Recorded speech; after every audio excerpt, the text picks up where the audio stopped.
오늘 말씀을 좀 나누도록 하겠습니다. 에스겔 39장입니다. 39장 29절입니다. 한 구절 같이 읽도록 하겠습니다.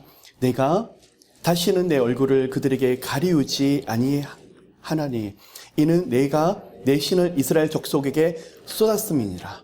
나 주 여호와의 말이니라 말씀하고 있습니다. 여러분 40장부터 48장까지는 무슨 내용이냐 그러면 크게 세 가지 내용을 좀 포함하고 있습니다. 40장부터 43장까지는 예루살렘 새 성전에 대한 비유와 환상을 좀 설명을 하고 있고 44장부터 46장까지는 거기서 드려질 새로운 예배를 지금 설명을 하고 있고 47장과 48장에 거쳐서 하나님께서 임하게 하실 새 예루살렘 성과 거기에 대한 분배에 대한 말씀을 에스겔 47장과 48장에 걸쳐서 지금 하고 있습니다. 자, 그런데 40장에 들어가기 이전에 39장에서 뭐라고 지금 말씀하고 있죠? 이 일들을 하시는데 어떻게 하나님의 방법이 무엇이라고요? 내 신을 이스라엘 족속에게 그냥 부어주는 것이 아니라 쏟아 부어주리라고 말씀하고 있습니다. 여러분, 이러한 축복이 여러분에게 함께 하시기를 함께 기도합니다. 여러분 40장부터 보시면 참 어려운 말씀들이 지금 포함되고 있습니다.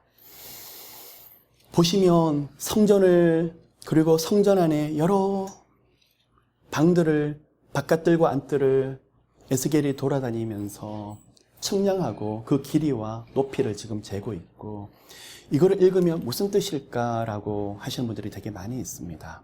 자, 오늘 말씀을 들어가기 전에 높이와 길이, 오늘 그것은 우리가 조금 제외하고 말씀을 나누려고 합니다. 40장부터 오늘 42장을 할 텐데요.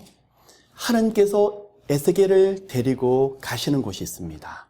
자, 예루살렘 성전을 데려가시는데 이 예루살렘 성전이 어떻게 해석돼야 되느냐 그 문제부터 먼저 말씀을 좀 드리도록 하겠습니다. 이 시간에는 에스겔의 시간에는 바벨론으로 포로로 끌려왔습니다. 그래서 솔로몬 성전이 느부갓네살 왕에 의해서 이미 회파되고 훼손되어서 예루살렘에는 이 성전이 없었을 시간입니다. 그러면 이 성전이 무엇에 대한 내용일까? 솔로몬에 대한 성전에 대한 그것을 지금 본따서 에스겔이 받아 놓은 것일까? 그런데 길이와 높이라든지 거기에 대해서 좀 다른 것들이 되게 많이 있습니다. 그러면 두 번째, 솔로몬 성전이 무너지고 바벨론 포로에서 해방이 되면서 바사나라 고레스가 이제 포로로 끌려갔던 많은 이스라엘 백성들을 해방시키면서 예루살렘으로 돌아가라. 그리고 성전을 지으라고 말합니다. 그때 지어졌던 성전이 무엇이라고요? 바로 스룹바벨 성전이라고 말을 합니다. 그러면 에스겔 성전을 통해서 스룹바벨 성전이 지어지는 것을 말하고 있을까요? 예. 그런데 스룹바벨 성전을 짓는데 이 에스겔의 환상을 좀 따르지 않고 있습니다. 그러면 솔로몬과 스룹바벨 성전 그리고 그 이후에 지어지는 유형 성전인 헤롯 성전도 이것과 일치하지 않습니다. 그러면 도대체 에스겔이 본 환상, 예루살렘 성전이 도대체 무엇일까라는 의문이 생깁니다. 그러면 구약과 신약에 나타난 성전이 아니면 그러면 요한계시록에 나오는 21장과 22장이 나오는 예수께서 재림하시고 천년왕국을 거쳐서 마곡과 곡의 전쟁을 지나면서 임하게 될 새 예루살렘 성을 그런 말씀하시는 걸까? 거기도 문제가 있습니다. 예, 엇비슷하게 들어맞는 것처럼 보이지만 요한계시록 21장과 22장을 들여다보시면 새 예루살렘 성이 올 텐데 그 가운데는 성전이 없어요. 왜 그럴까요?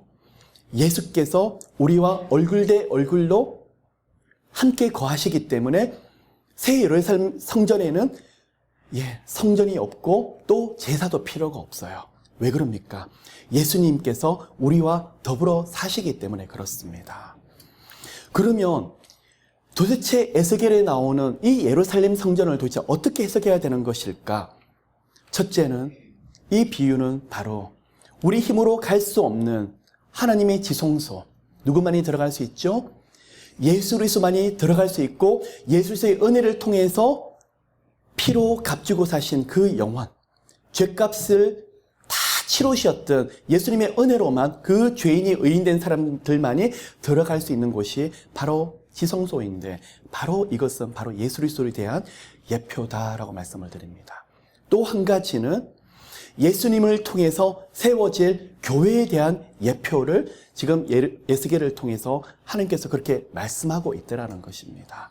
그것을 참고를 통해서, 그러면 오늘 우리가 길이와 높이, 성전의 길이와 높이, 성전 벽, 그리고 사이즈는 우리가 염두에 두지 않더라도 여기서 배워야 될 영적인 원리가 너무나 많더라는 것입니다. 자, 하나님께서 에스겔을 부르셨습니다. 40장에서 에스겔아 부르시면서 우리가 사로잡힌 지 25년이라고 말하고 있습니다. 자, 에스겔이 25살 때 부르심을 받았으니까 에스겔의 나이 50살 때 이야기입니다. 그러면 이 시간이 무슨 시간이냐 그러면 예루살렘이 함락된 지 14년이 되는 시간이었습니다. 많은 사람들을 통해서, 선지자를 통해서도 그렇고 에스겔과 예레미야를 통해서도 하나님께서 예루살렘 성전, 그 예루살렘의 회복에 대한 말씀을 주셨는데 아직까지 온전한 회복이 없었습니다. 많이 지치고 도대체 하나님께서 약속하신 그 약속이 어디가 있을까라고 생각하는 그 시점에 하나님께서는 에스겔을 데려가시면서 다시 환상을 보여주십니다. 그러면서 높은 산을 데려가시는데 그 높은 산이 어디일까요? 여러분 잘 아시는 시온산, 예, 예루살렘일 것입니다. 근데 높은 산이라 그러면 떠오르는 게 있습니다. 지난주 제가 설교를 하면서 마곡과 곡의 전쟁이라는 말씀을 드리는데 그 곡이 뜻이 뭐냐 그러면 높은 곳이라고 말을 하고 있습니다. 그러면 사람이 보기에, 마귀가 보기에 높은 것은 하나님이 무너뜨리시고 하나님 보시기에 높은 곳, 하나님의 영광을 받으시는 그 높은 곳에 지금 누구를 데려가신다는 거예요? 에스겔을 데려가시는데 그곳에 무엇이 임하고 있다는 것입니까? 예루살렘 성전과 성이 그곳에 임하고 있다는 것입니다. 40장 3절에 보면 노철이 빛난 사람 하나가 손에, 천사를 의미하겠죠. 노시라는 것은 견고함, 흔들리지 않은 강함을 지금 말하고 있습니다. 신앙에 대해서 아주 주님을 대한 아주 견고한 그런 믿음을 지금 표현하고 있는데, 천사가 한 손에 3줄과 청량하는 장대를 가지고 문에 서서 있더니라고 말하고 있습니다. 3줄은 긴 거리를 지금 청량하는 도구고요. 장대는 별로 그렇게 길지 않은 높이를 청량할 때 장대를 지금 가지고 있습니다. 사용하고 있습니다. 4절에서요. 내가 내게 보이는 그것을 눈으로 보고 귀로 들으며 내 마음으로 생각할지어다. 하나님께서 이 모든 것들을 눈으로 보고 귀를 들으면서 마음으로 뭐라고 말씀하고 계시죠? 생각할지어다. 이 말씀을 통해서 우리가 한 가지 생각해야 될 게 있습니다. 에스겔을 통해서 하나님이 실제 모습이 아니라 손으로 만질 수 있는 것이 아니라 환상을 통해서 보여주시는데, 귀로 듣고 눈으로 보는 그 환상을 가지고 생각하면서 에스겔아 너의 것으로 만들어라 라고 지금 하나님께서 말씀하고 있어요. 어떤 말씀이 떠오르십니까? 히브리서 11장 1절 말씀입니다. 무엇일까요? 믿음은 바른 것들의 실상이에요. 보이지 아니하는 것들의 증거니라. 에스겔에게 하나님께서 이 환상을 보여주시면서 뭐에 대한 말씀하고 있죠? 믿음에 대해서 하나님께서 강조할 것을 말씀하고 계십니다. 그러면서 보십시오. 에스겔을 데리고 그리면서 너무 인격적이지 않으세요? 강공 쪽으로 잡아다가 어디든 놓으시는 것이 아니라 에스겔아 내가 너를 데려가리라. 하나님께서 함께 걸어가십니다. 뭐가 떠오르십니까? 에덴 동산에서 아담과 하와 하나님께서 지으시고 그들을 창조하시고 그들과 함께 거니시면서 다니시는 그 모습, 그게 뭐라고요? 인격적인 교제, 아버지와 자녀의 인격적인 교제가 에스겔을 하나님께서 그렇게 대하시더라는 거예요. 무슨 말씀일까요? 신앙의 한 과정들을 지금 말씀하고 있더라는 것입니다. 자, 에스겔 40장부터 43장까지를 들여다보시면 처음으로 에스겔을 들어가는 곳이 어디냐 그러면 성전의 바깥들이에요. 바깥들로 가서 이곳저곳을 구경시켜 주시면서 그 다음으로 에스겔을 데려가는 곳이 어디냐 그러면 성전의 안뜰로 데려가십니다. 점점 깊어지고 있죠. 그리고 더 들어가는 곳이 있습니다. 성전의 성소를 들어가고 있습니다. 성소는 누구만이 들어갈 수가 있죠? 제사장만이 들어갈 수 있죠. 그리고 그 안쪽에 지성소가 있는 곳까지 에스겔을 인도하고 있더라는 것입니다. 그럼 여러분, 이 시간에 영적으로 굉장히 예민하신 분은 금방 캐치하실 것입니다. 순서가 어떻게 되냐 그러면 바깥들부터 안뜰 그리고 성소, 지성소로 들어가고 있는데 왜 에스겔에게 이런 모습을 보여주셨을까? 이게 바로 우리가 예수 그리스도를 만나고 걸어야 될 신앙의 경륜이더라는 거예요. 신앙의 바로 여정이더라는 거예요. 처음에 하나님을 잘 만났지만 잘 모릅니다. 우리 마음대로 사는 것처럼 보입니다.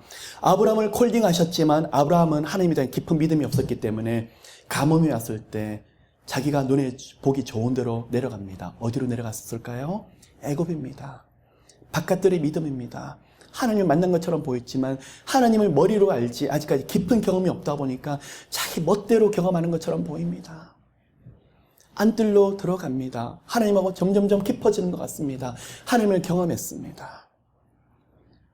애굽에서 죽지 않고 살아서 온 가정이 나오는데 부유하게 부자가 돼서 나왔습니다.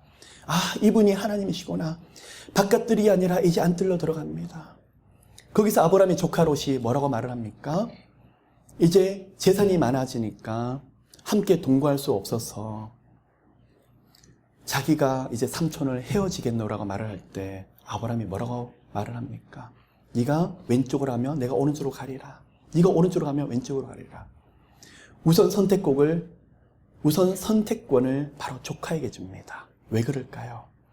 바깥들에 머물던 아브라함이 살아계신 하나님을 경험하면서 점점 안뜰로 들어가고 있습니다. 아, 인생의 모든 길은 내가 가는 것이 아니라 누가 인도한다고요? 하나님께서 인도하시는 거구나. 조카 롯에게 양보하고 롯 보고 뭐든지 다 선택을 하라 그러지만 조급하지가 않습니다. 살아계신 하나님이 당신의 자신의 모든 인생의 여정들을 인도하기 때문에 그 시간이 안뜰로 들어간 시간이었습니다. 그런데 아브라함도 여전히 실수를 합니다. 기다리다 지쳐서 처음에는 자기 하인을 데려다가 상속자라고 말을 하다가 나중에는 자기 아내 사라의 바로 몸종인 하갈을 데려다가 거기서 아들을 보는데 바로 이스마엘입니다. 안뜰의 신앙이 여기입니다. 그런데 하나님은 이스마엘은 내 씨앗이 아니라고 말하고 있습니다. 오랫동안 기다립니다. 25년 동안 기다려서 그가 드디어 살아계신 하나님을 귀로 듣는 것이 아니라 눈으로 봅니다.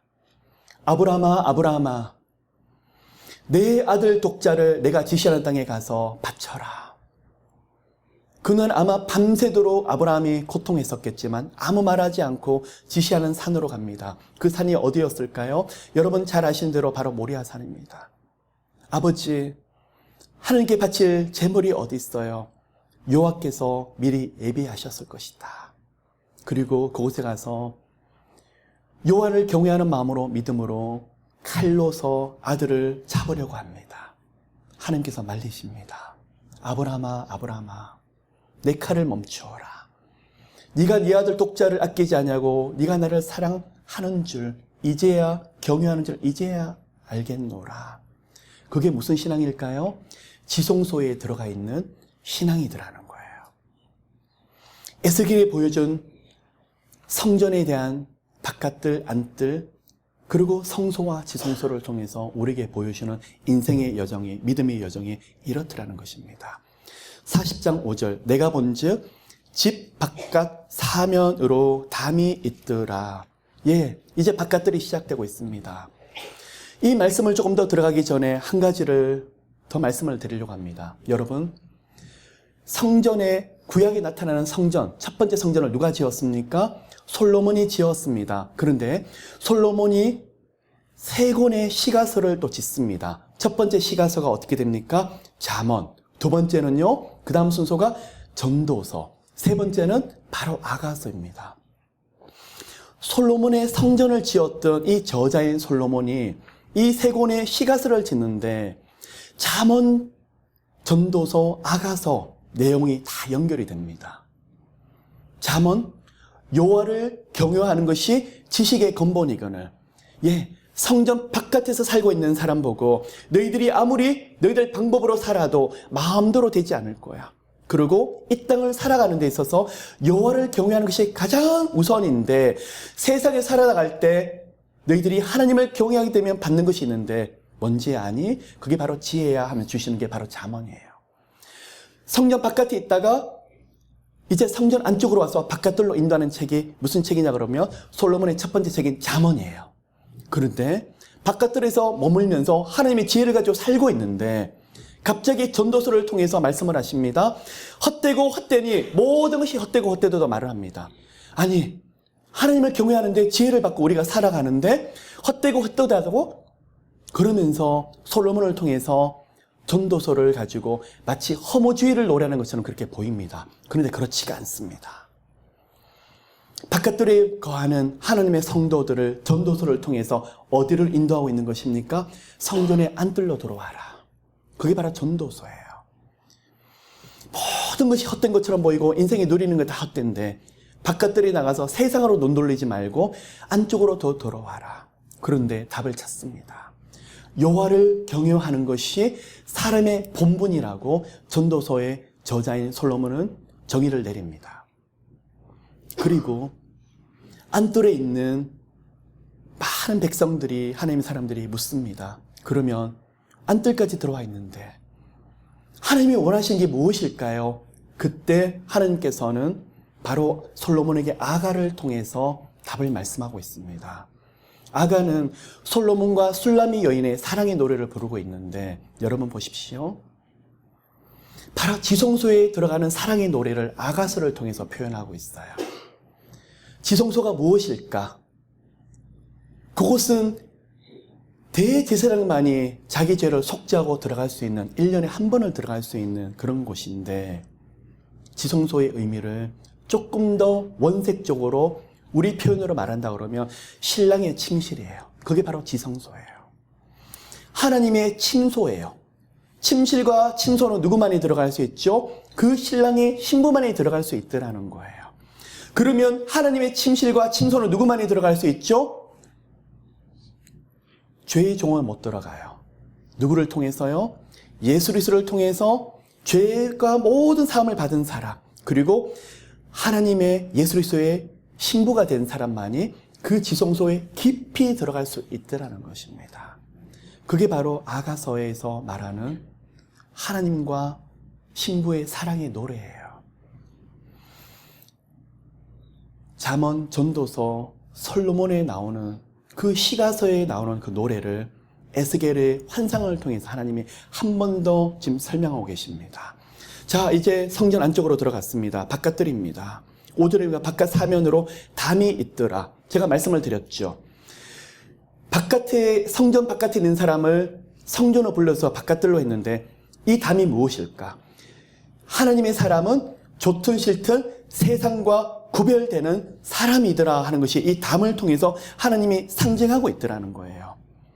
자, 그 다음에 보니까 6절에 보니까 그가 동양한 문에 이르러, 동쪽에 있는 문을 먼저 데려가는데 이 동쪽에 있는 문이 무엇이냐 그러면 지성소를 마주하는 바로 문이에요. 그런데 그곳에 이르러 있더니 무엇이 있습니까? 청계가 있더라는 것이 보입니까? 이 청계가 뭐냐 그러면 여러분, 처음에는 우리가 본 어게인한 크리스찬처럼 보이지만 이 청계를 올라가면서 믿음이 더 성숙하고 하나님을 더 깊이 체험하더라. 영적으로 예수 그리스도를 더 닮아가는 성화를 이 성전의 계단을 올라가면서 여러분이 경험하게 된다는 것을 여기서 예표하고 있더라는 거예요.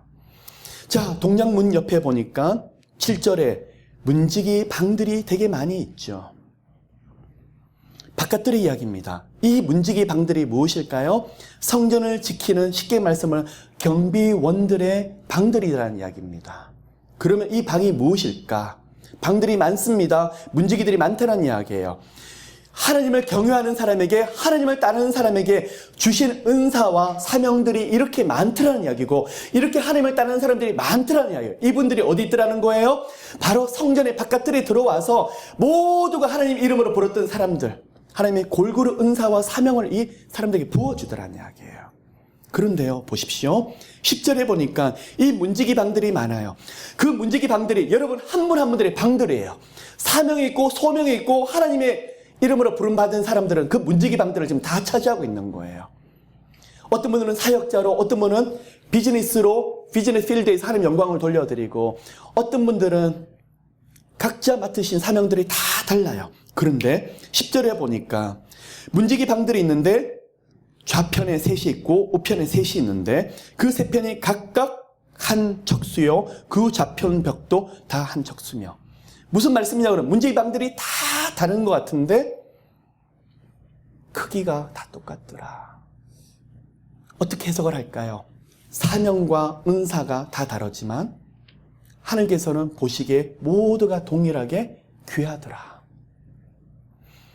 큰 교회 목사만 하나님이 소중하게 보시는 것이 아니라 이름도 빛도 없이 예수 그리스도 이름으로 주님 앞에 문지기 역할을 하시는 그 한 영혼을 주님께서는 똑같이 보시더라는 거예요. 하나님께서 우리 모두를 대하시는 그 마음이 지금 문지기 방을 통해서 지금 나타나고 있더라는 것입니다. 16절로 가시길 바랍니다. 문지기 방 쪽으로 봤더니 그 문벽 위에 종려나무를 새겼더라 라고 나옵니다. 종려나무는요, 구약에서 무엇을 상징하고 있냐 그러면 생명력을 상징하고 있고 승리를 상징하고 있습니다. 여러분 보십시오. 예수께서 3년의 공생애를 마치시고 예루살렘에 입성하는데 그 주간이 유월절 주간이었습니다.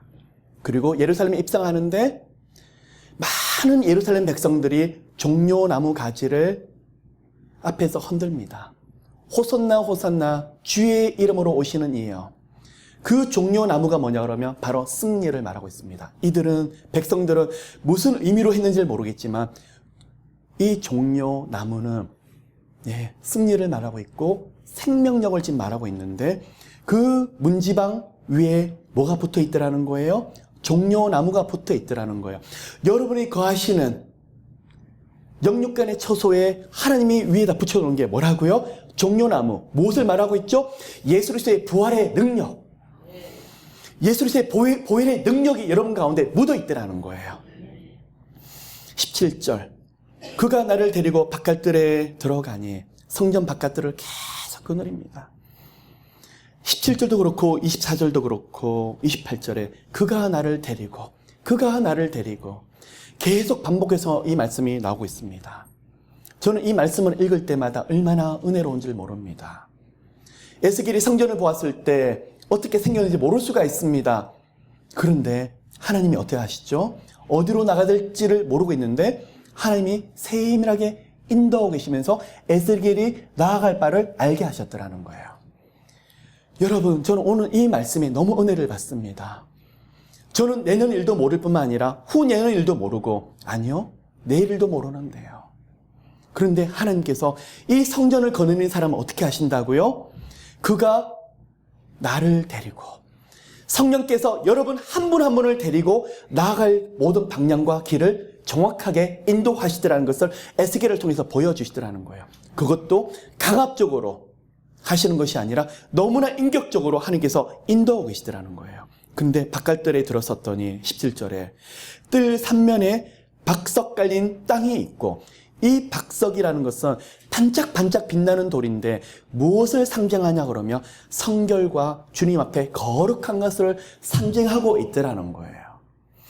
그래서 바깥들에서 성전 바깥들에 들어온 모든 하나님 백성은 예수님의 보혈로 인해서 거룩해지고 정결해지고 청결해진 존재라는 것을 그렇게 말씀하고 있더라는 것입니다. 동편문에 있던 사람을 하나님께서 북쪽으로 지금 향하고 있습니다. 20절입니다. 24절도 남쪽으로 문에 이르고 있습니다. 여러분 보십시오. 동편 하나만으로 들어가신 게 아니라 북쪽으로 들어갔다가 남쪽으로 들어갔다가, 이걸 어떻게 해석해야 될까요? 마치 경복궁에 들어가서 곳곳에 다 좀 구경시켜주는 하나님의 시간이 남기 때문에 좀 투어해 주시는 그것일까요? 아닙니다. 그것을 어떻게 영적으로 해석해야 될까? 나름대로 고민을 해보았습니다. 그런데 남쪽이든 북쪽이든 동쪽이든 곳곳마다 균형이 맞춰지고 일치되고 있습니다. 이 말씀이 무엇이냐 그러면 말씀을 너의 것으로 만들어라. 동쪽에서 들었던 그 말씀을 북쪽으로 가든 남쪽으로 가든 귀로 들었던 그 하나님의 말씀을 너의 것으로 만들어야만 된다. 내가 그렇게 하리라. 내가 그렇게 말씀을 체험하게 하리라. 말씀이 이 말씀인 것 같아요. 오늘 이 말씀을 통해서 살아계신 하나님의 말씀이 여러분을 동쪽에서 만났던 하나님, 이제는 북쪽으로 가서 말씀이 적용이 되고 남쪽으로 가서도 여러분에게 그대로 적용되시기를 예수님으로 축복합니다. 예, 잠언의 바깥들에 있었던 그 시간이 이제는 마무리되고 전도소의 안뜰이 지금 시작되고 있습니다. 그런데요, 바깥들도 남쪽 문을 봤더니 문간의 장이 50인데 안뜰의 남쪽 문도 50척이에요. 바깥들과 안뜰의 문 사이즈가 똑같더라. 이것을 도대체 어떻게 해석해야 될까? 영적으로 어떻게 해야 될까? 하나님께서 균일하게 균등한 은혜를 우리에게 계속적으로 부어주고 계시더라 하는 이야기입니다. 하나님께서 바깥들의 원리와 안뜰의 원리가 다르다 이야기가 아닙니다. 똑같은 원리를 주셨는데 바깥들에 있다가 안뜰에 오면 원리가 달라지는 것이 아니라 그 원리를 더 깊이 누리게 되더라는 것입니다. 여러분, 무엇이냐 그러면 사고를 끓인다고 생각해 보십시오. 소뼈를 넣습니다. 1시간, 2시간은 맑은 물인 것처럼 보입니다. 시간이 갑니다. 어떻게 되죠? 계속 우러납니다. 하나님 주셨던 영육간의 원리, 말씀의 원리, 말씀의 능력, 바깥들에 있다가 안뜰에 들어가면 들어갈수록 이 원리는 똑같지만 그것을 적용하면서 우리 것이 되는 것은 굉장히 깊어지더라는 것입니다. 이러한 축복이 이제는 바깥들이 아니라 안뜰에서 깊이 누리시는 모두가 되시기를 예수 이름으로 축복합니다. 안뜰로 들어갔습니다. 남쪽, 동쪽, 북쪽을 들어갔습니다. 38절을 보시면 안뜰 북쪽에 부속 건물이 있는데 38절에 보니까 그것은 번제물을 싣는 방이라고 말하고 있습니다. 자, 번제물을 싣는 방이 어디 있을까요? 바깥뜰에 있습니까? 안뜰에 있습니까? 바로 안뜰에 있더라는 거예요. 이 번제물을 왜 씻어야 됩니까? 여호와께 제사 드리기 위해서요. 그런데 제 마음을 굉장히 많이 터치하는 단어들이 있어요. 무엇이 반복이 되냐 그러면 희생이라는 단어가 계속 반복되고 있고 번제라는 단어가 계속 반복이 되고 있을까요? 왜 하나님이 이 단어들을 반복을 시키고 있을까? 곰곰이 묵상하고 생각해 보았습니다. 여호와 이레입니다. 아브라함이 이삭을 칼로 잡아서 죽이려 했을 때 아브라함아 멈추어라. 네 독생자 아들을 아끼지 아니하였은즉 네가 이제 나를 경외하는 줄 내가 알아노라. 그런데 이삭 앞에 붙이시는 말씀이 있어요. 독생자, 독생하는 아들. 그런데 여호와 이레라는 말씀을 주십니다. 수양을 준비하셨기 때문에 여호와 이레가 아니라 진정한 수양을 준비하시는데 바로 하나님의 독생자예요. 아무도 사람의 방법으로는 하나님께 들어갈 수가 없는 거예요. 솔로몬의 성전으로도 안 되었습니다. 하나님이 그것을 알고 계시는 거예요.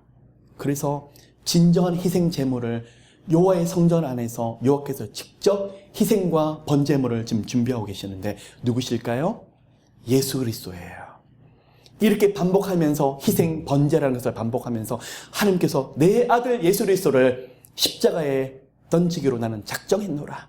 어디서요? 안뜰에서요. 하나님께서 작정했노라 하는 게 바로 에스겔 안뜰 번제물을 싣는 방에서 일어난 일이었습니다. 44절부터 47절 보면 제사장들의 설 것을 준비하는 방이 있습니다. 제사장이 머무는 곳이 어디죠? 바로 안뜰의 그 방에 지금 머무르더라는 것입니다. 저는 이 말씀을 통해서도 감동을 받는 것이 있습니다. 하나님, 제가 바깥뜰에 머무는 것이 아니라 안뜰로 들어가고 싶은데 그 안뜰에 들어가서 여호와를 깊이 누리는 사람이 바로 누구라고요? 제사장을 직분을 가진 사람이 그곳에 있을 수 있더라는 것입니다. 여러분, 구약시대는 아무나 제사장이 될 수가 없었습니다. 그런데 오늘은 가능합니다. 누구를 통해서요?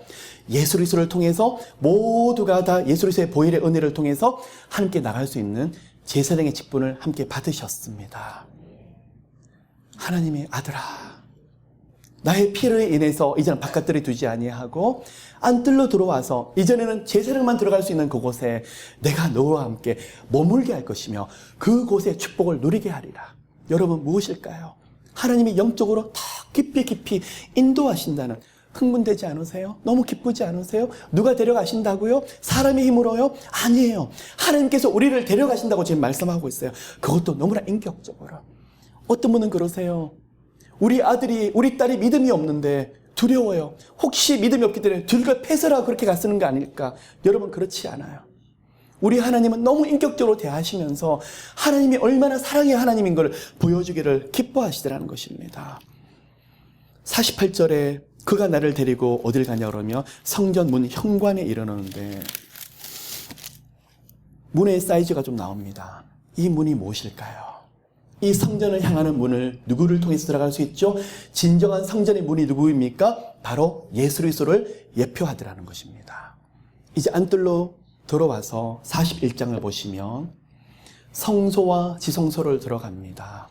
41장을 보면 1절에 그가 나를 데리고 어디를 들어갑니까? 성소에 이르러 라고 말합니다. 그런데 3절에 읽어보면 그가 안으로 들어가서 4절에 읽어보면 그가 내전을 측량하니 라고 말하고 있습니다. 이 말을 종합해보면 에스겔이 성소까지는 들어간 것 같은데 지성소에는 들어가지 못했더라는 것이에요. 지성소를 누구만이 들어가느냐 그러면 천사가 들어가서 청량해서 그 길이와 사이즈를 에스겔에서 말해주고 있고 에스겔이 들어간 곳은 어디까지만 지금 들어가 있더라는 거죠? 바로 성소까지만 들어가 있더라는 거예요. 하나님께서 에스겔에게 그 시대에 특별한 사명과 특별한 환상과 특별한 축복을 주었는데 지성소는 들어가는 축복을 못 누렸어요. 왜 그럴까요? 아직 죄 문제가 해결되지 않았기 때문에요. 그는 아직 대제사장이 아니에요. 직분이 선지자이면서 제사장일 뿐이었어요. 제사장은 안뜰에서 거하면서 어디까지 들어갈 수 있죠? 성소까지만 들어갈 수 있었기 때문에 지성소는 들어가지 못하고 천사가 들어가서 천사가 청량하고 에스겔에게 그것을 말해주더라는 거예요. 근데 여러분은 지성소에 들어가시잖아요. 나는 안 들어갔는데요. 잘 모르겠는데요. 너무 마음이 무겁습니다. 마음이 힘든데 찬양을 합니다. 눈물이 주르르 흐릅니다. 깊은 평안이 오는 거예요. 그게 바로 지성소의 평안이에요. 많은 고난과 많은 어려움을 가지고 왔는데 기도를 합니다. 기도가 뚫리지 않습니다. 기도가 열리지가 않습니다. 너무 힘듭니다. 주님 앞에 매달립니다. 주님 살려주세요. 10분, 20분이 지나면서 깊은 기쁨이 쏟아집니다. 그것이 뭐라고요? 지성소의 기쁨이에요. 여러분 그거 누리시잖아요. 누구의 공로로요? 예수의 피값과 보혈로 인해서 우리는 지성소에 들어갈 수 있다는 거예요. 그런데 에스겔은 들어가지 못했었어요. 에스겔은 천사가 청량인 것을 들어야만 됐었어요. 왜 그랬을까요? 죄 문제가 해결되지 않았기 때문에요. 예수께서 십자가에 못 박히셨을 때 휘장이 갈라집니다. 자, 위로부터 아래로 찢어집니다. 휘장이 찢어졌다는 말이 무엇이냐 그러면 성소와 지성소를 가름하고 있었던 것이 무엇이냐 그러면 바로 휘장이었어요. 그 휘장이 찢어지면서 1년에 한 번 대제사장이 자기 자신을 속죄하고 돌아가면서 그것도 두렵고 떨리는 마음으로 들어가서 한쪽에는 방울을 들고 들어가서 한쪽에는 긴 줄을 매달았습니다. 방울이 움직이면 딸랑딸랑거리면 대제사장이 살아있구나. 울리지 않으면 죽었기 때문에 줄로 끌어내야만 됐었습니다. 그렇게 무시무시하고 두렵고 떨리는 지성소를 우리는요 감히 나사렛 예수 그리스도의 보혈의 은혜로 우리는 들어가는 축복을 누렸더라는 거예요. 여러분, 하나님이 자기 아들을 아끼지 아니하시고 우리 모든 위를 위하여 내오신 이가 어찌 그 아들과 함께 모든 것을 은사로 주지 아니하시겠느냐. 에스겔도 못 누렸습니다. 다니엘과 다윗도 사무엘도 이 축복을 못 누렸습니다. 근데 누가 누리시죠? 여러분 한 분 한 분이. 누구를 통해서요? 예수 그리스도를 통해서 누리고 있더라는 거예요. 근데 그 아들뿐만 아니라 주님을 진심으로 경외하는 모든 영혼들에게는 하나님의 영적인 축복과 육적인 모든 축복들이 따라서 움직이게 하나님 하시더라는 것입니다. 오늘 우리 예배를 통해서 기도를 통해서 지성소의 그 축복이 크게 흘러넘치시기를 예수 이름으로 정말 축복합니다. 그 성소에 보니까 벽이 있는데 6절에 보니까 골방은 3층인데 골방이 모두 30이라 30개가 있더라는 것입니다. 왜 성소에 30개의 방이 있을까? 제사장이 그곳에서 11조를 받았던 것을 거기서 모아두기도 하고 이 골방 안에서 제사장이 또 예물로 바쳤던 것을 자기가 먹기도 하고 누리고 있던 그런 방일 수 있을 것입니다. 그런데 한 가지 말씀이 떠올랐습니다.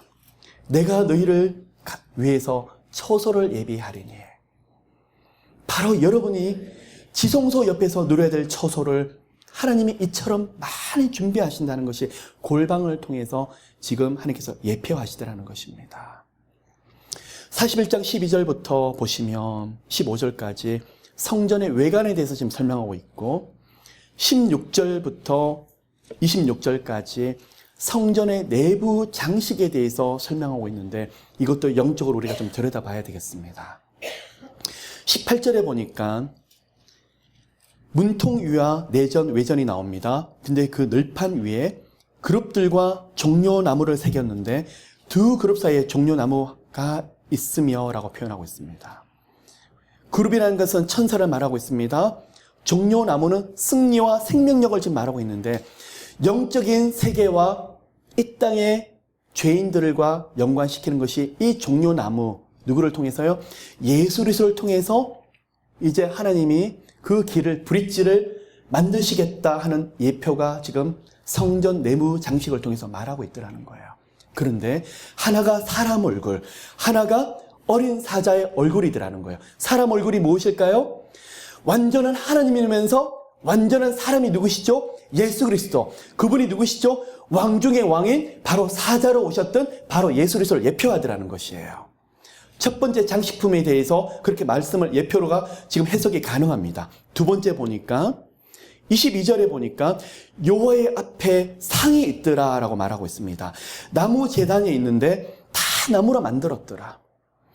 이 나무 제단이 무엇으로 만들었죠? 당연히 나무로 만들어졌는데 이 제단이 지금 무엇을 상징하냐 그러면 십자가를 지금 상징하고 있더라는 거예요. 성전에서 진정으로 장식해야 될 게 뭐라는 거예요? 금으로, 동으로, 은으로. 그게 아니라 바로 예수 그리스도예요. 그리고 예수 그리스도의 십자가의 공로더라는 거예요. 그런데 24절에 내전과 외전의 문이 있는데 문마다 각기 두 문짝, 겹치는 두 문짝이 있는데 문에 대해 설명하고 있습니다. 무슨 말일까요? 이 예수 그리스도를 통해서 하나님께 나갈 수 있는 모든 길과 문을 이젠 여시더라 하는 것을 41장을 통해서 예표하고 계시더라는 것입니다. 마지막으로 이제 42장을 마무리를 해야 될 시간이 됐습니다. 42장을 보면 에스겔을 통해서 하나님이 데리고 나가시면서 제사장 방을 지금 설명하고 있습니다. 한쪽은 북쪽, 한쪽은 남쪽. 두 방을 보여주시는데 제사장 방입니다. 이 제사장의 방이 뭘 했냐 그러면 13절과 14절에 나와 있습니다. 거룩한 방이라고 말을 하고 있는데 제사장들이 지성물을 거기서 먹습니다. 그리고 소제와 속건제, 속제제와 속건제 제물을 거기서 둡니다. 또 제사장들이 옷을 갈아입습니다. 그곳은 공적인 제사와 공적인 예배와는 상관이 없이 제사장이 사적으로 행동하고 움직이는 그런 장소인 것 같은데 이 장소가 지금 어디 있는 거죠? 성전 안에 두더라는 거예요. 이것을 그럼 어떻게 해석해야 될까? 여러분 한 분 한 분들이 예수 그리스도의 핏값으로 값주고 사신 제사장인데 하나님이 여러분이 예배드리고 제사 드린 것만 관심이 있는 것이 아니라 여러분이 하는 모든 생활의 모든 영역들, 먹고 친구들 만나고 생활하고 세상의 필드의 모든 것을 하나님이 무엇으로 보신다고요? 성전 바깥에 두시는 게 아니라 성전 안에 두시면서 하나님의 지극히 큰 관심을 보이시더라는 거예요. 누가요? 살아계신 하나님께서요. 모든 사람이 봤을 때 하찮게 여길 제사장의 방 또한 하나님께서는 어떻게 보시더라는 거예요? 사적인 행위가 이루어지는 건데 너무너무 중요하게 여기시더라는 거예요. 여러분 이 말씀을 통해서 하나님이 나를 이렇게 보실 수도 있겠구나. 사역할 때만 소중히 여기는 것이 아니라 내가 뭘 해도 하나님이 깊은 관심이 있구나. 예, 엄마가 그렇습니다. 어린 아기가 태어났습니다. 이 어린 아기가 젖을 먹고 우유를 먹는 것만 관심을 가지는 것이 아니라 기어다니면서 뭘 좋아하는지, 또 밖에 나가서 어떤 취미를 가지고 있고 뭘 좋아하는지 다 들여다봅니다. 어떤 친구를 만나며 무엇을 사기를 좋아하고 어떻게 모든 행동들을 다 들어봐. 왜 그럴까요? 엄마니까. 공부만 잘하는 아들이 아니라 건강한지, 식사는 잘하는지, 잠을 잘 자는지 왜 관심 가질까요? 부모니까. 우리 하나님이 영적인 생활뿐만 아니라 사적으로 일어나는 모든 영역에 대해서 제사장 방이라고 표현하시면서 모든 영역을 하나님이 깊이 관심 가지시더라는 것입니다. 마지막입니다. 15절부터 20절까지 성전의 사면 담을 청량하라라고 나오고 있는데, 이 성전의 담은 바깥과 성전 바깥에 있는 생활하는 사람과 완전히 구별되는 것입니다. 성전 바깥에 있는 사람들은 하나님의 관심이 없는 사람입니다. 성전 안에 있는 사람들만 하나님의 관심이 있으신 사람입니다. 왜 그럴까요? 예수 그리스도의 피로 인해서 값주고 사신 거룩한 사람이 되었으며 하나님의 자녀가 되었기 때문에요. 20절에 보시면요, 그 담은 거룩한 것과 속된 것을 구별하는 것이니라. 여러분 모두가 예수님의 은혜를 통해서 성전 안에 계십니다. 어떤 분은 바깥들에 계시고, 어떤 분은 안뜰에 계시고, 어떤 분은 너무 아파서 하나님께 매달리다가 어디까지 들어가셨냐고 그러면 지성소 안까지 들어가 계십니다. 어떤 분은 제사장 방에서 그 은혜를 누리시는 분도 있으실 수가 있을 것입니다. 기억하십시오. 하나님 손 안에 계시다는 거. 하나님의 깊은 은혜와 많은 축복을 이미 받고 계시다는 거예요. 한 가지 구절을 읽고 오늘 말씀을 마무리하도록 하겠습니다. 요한계시록 11장 2절입니다. 신약 410페이지입니다. 제가 읽도록 하겠습니다. 11장 1절을 보면 지팡이 같은 갈대를 주며 또 청량하라고 말을 하는데, 2절에 보니까 성전 밖 마당은 청량하지 말고 그냥 두라. 이것을 이방인에게 주었은즉 저희가 그 거룩한 성을 42달 동안 짓밟으리라. 이게 마지막에 7년 대환란이 왔을 때 마귀에게 준 권세를 지금 비유적으로 지금 설명하신 말씀인데, 성전 바깥에 있는 마당을 지금 누구에게 주었다고요? 예, 이방인에게 주었다고 말하고 있습니다. 여러분, 성전 바깥에 있는 사람들은 하나님의 관심이 없는 영혼들입니다. 어떻게 해야 될까요? 그들이 저주받아야 될까요? 여러분, 기도를 통해서 그분이 성전 바깥들부터 안뜰로 들어올 수 있도록 그 중보기도 역할을 해주셔야 됩니다. 그리고 한 가지, 엄청난 축복을 누리고 계십니다. 하나님 보시기에 그들을 내버려 두라. 하나님께서 관심 없이 방관하시는 것이 아니라 성전 안에 계시기 때문에 하나님이 자녀라고 보시고 하나님의 깊은 관심과 하나님의 그 인생을 개입하시는 그런 영혼이 되셨다는 것을 분명히 기억하시길 바랍니다. 여러분, 에스겔에게 보이셨던 예루살렘 성전에 대한 비유가 영적으로 참으로 깊은 의미가 있습니다.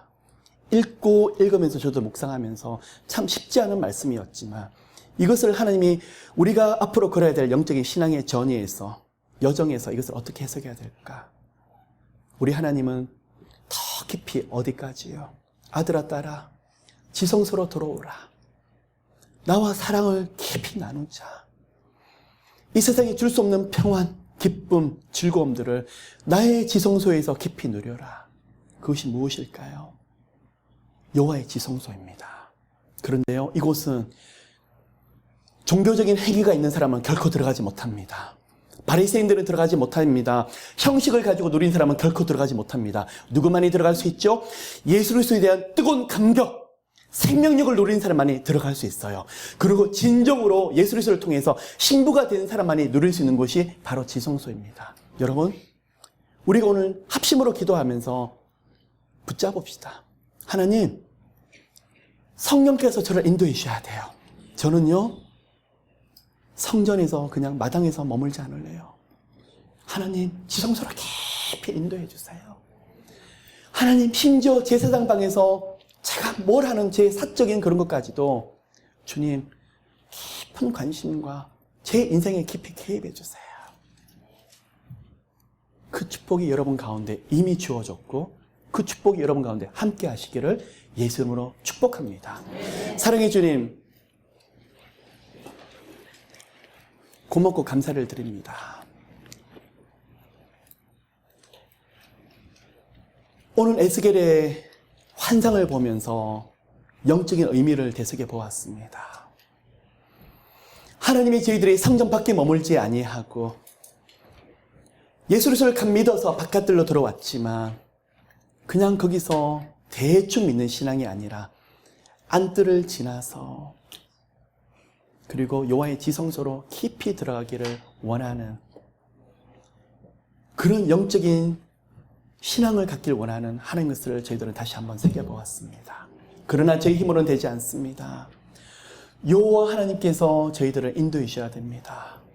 그가 나를 데리고 하나님 주님께서 저희들 모두에게 이러한 축복들을 허락해 주시옵시고 여호와의 지성소로 깊이 인도해 주시옵소서.